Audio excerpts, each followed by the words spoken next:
On est au musée d'art moderne de Fontevraud pour une exposition exceptionnelle parce qu'elle réunit 100 eaux-fortes de Rembrandt.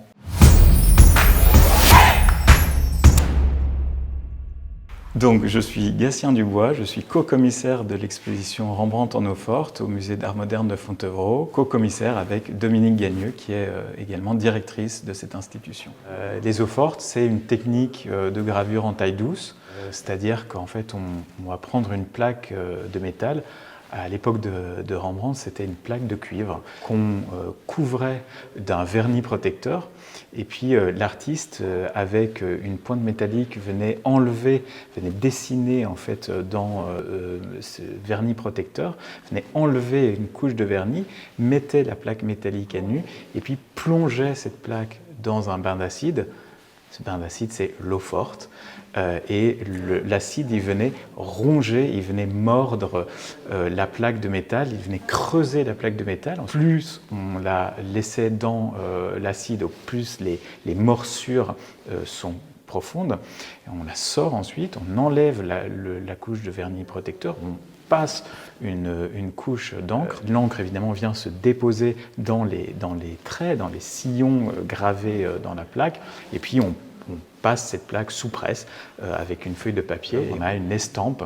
Là où Rembrandt était très fort, c'est qu'il combinait cette technique avec deux autres techniques qui sont la pointe sèche et le burin.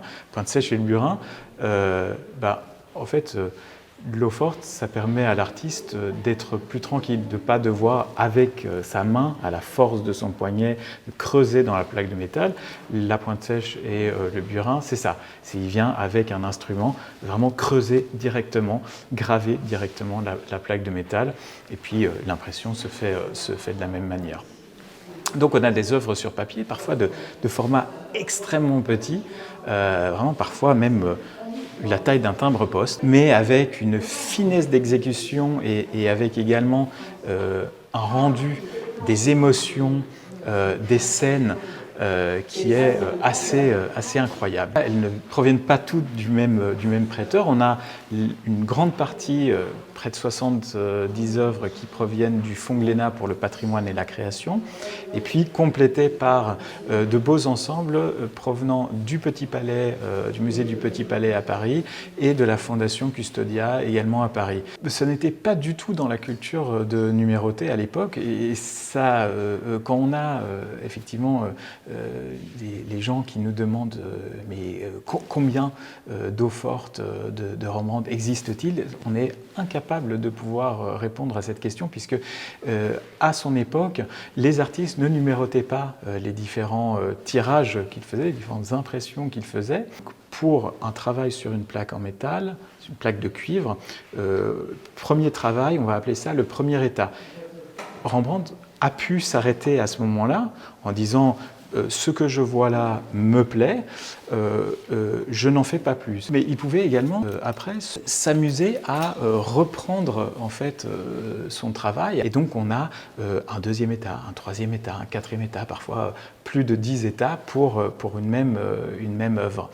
Et à chaque état, on a un nombre variables d'impressions qui ont été faites. La mort de l'artiste n'arrête pas l'impression. Certaines plaques ont été même utilisées au début du XXe siècle. Il s'occupait lui-même de la diffusion de ces estampes, ce qui d'ailleurs lui procurait à la fois une source de revenus, mais également une source de notoriété. À son époque, il était probablement plus connu pour ses eaux-fortes que pour ses peintures. Le caractère exceptionnel provient de la technique même du médium. On sait que le papier n'aime pas du tout la lumière, hein. Donc c'est une exposition où la lumière est assez faible, mais ça donne un caractère aussi intime à notre rencontre avec ces œuvres.